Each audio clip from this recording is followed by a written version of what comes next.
Les îles mystérieuses au cœur des vastes océans, disséminées comme des joyaux éparpillés sur une mer infinie, se trouvent des îles mystérieuses, enveloppées dans un voile de brume et de légendes. C'est là, dans cet archipel isolé, que commence notre histoire, celle d'un aventurier intrépide, Albert Dubois, dont le voyage l'emmènera au cœur des secrets insoupçonnés des îles lointaines. Albert Dubois, un explorateur de 40 ans aux yeux brillants de curiosité, avait entendu parler de ces îles légendaires au cours de ses recherches sur les mystères maritimes. Selon les récits anciens, ces îles abritaient des trésors cachés et des artefacts oubliés, vestiges d'une civilisation disparue. Armé de cartes anciennes et de son courage, Albert décida de partir à la découverte de ces îles enchanteresses. Son aventure commença à Lisbonne, où il embarqua à bord d'un vieux navire, le Nautilus, en direction des îles mystérieuses. Le voyage en mer était à la fois exaltant et périlleux. Les vagues de l'Atlantique se déchaînaient, projetant des éclaboussures salées sur le pont, tandis que les vents puissants faisaient tanguer le navire. Albert, debout à la proue, scrutait l'horizon avec impatience, ses yeux captant chaque changement dans la couleur de l'eau. Après plusieurs jours de navigation tumultueuse, le Nautilus arriva enfin à l'archipel des îles mystérieuses. Les îles se dressaient comme des silhouettes spectrales à travers la brume matinale. Les montagnes abruptes, recouvertes de forêts denses, semblaient émerger des eaux comme des géants endormis. Les plages de sable fin, immaculées et baignées par des vagues turquoises, offraient un contraste frappant avec la verdure luxuriante des collines.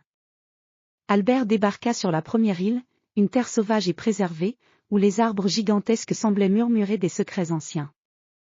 Les palmiers se balançaient doucement sous la brise marine, tandis que les oiseaux exotiques criaient des mélodies inconnues.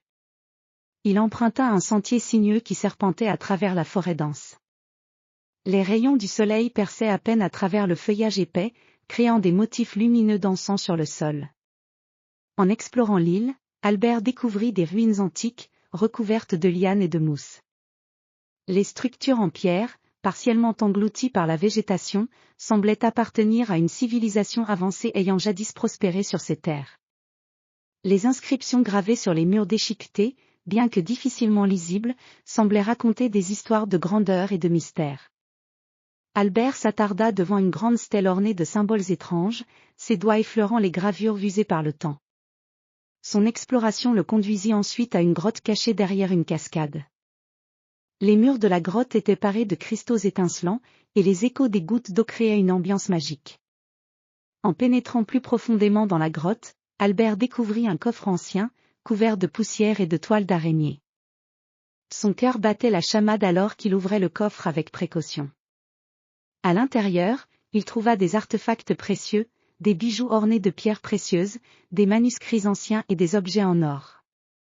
Alors qu'il examinait les trésors, Albert entendit un bruit derrière lui. Il se retourna pour découvrir un groupe de locaux, vêtus de tenues traditionnelles, observant son travail avec curiosité. Ils expliquèrent qu'ils étaient les descendants des anciens habitants de l'île et qu'ils avaient gardé le secret de ces trésors pendant des générations. Les artefacts, bien que précieux, faisaient partie d'un patrimoine sacré, et leur découverte avait été destinée à rétablir l'équilibre entre le passé et le présent. Les locaux, impressionnés par le respect et l'intérêt sincère d'Albert pour leur culture, lui offrirent un aperçu de leur mode de vie traditionnel. Ils l'invitèrent à partager un repas typique de la région, préparé avec des ingrédients locaux et des recettes transmises par leurs ancêtres. Albert, reconnaissant, accepta avec plaisir, découvrant ainsi les richesses culturelles et les traditions vivantes des habitants des îles. À la fin de son séjour, Albert se rendit compte que les véritables trésors de ces îles ne résidaient pas seulement dans les artefacts matériels, mais aussi dans les histoires et les traditions des personnes qui y vivaient. Il repartit avec un sentiment de profond respect et de gratitude, portant avec lui non seulement les souvenirs d'une aventure extraordinaire, mais aussi une nouvelle appréciation pour la richesse de la culture humaine. De retour à Lisbonne, Albert partagea ses découvertes avec le monde entier, non seulement pour révéler les mystères des îles, mais aussi pour célébrer les histoires et les traditions des communautés qui les avaient préservées. Son voyage, bien plus qu'une simple exploration, était devenu une ode à la beauté du patrimoine et à l'importance de la préservation de l'histoire et des traditions.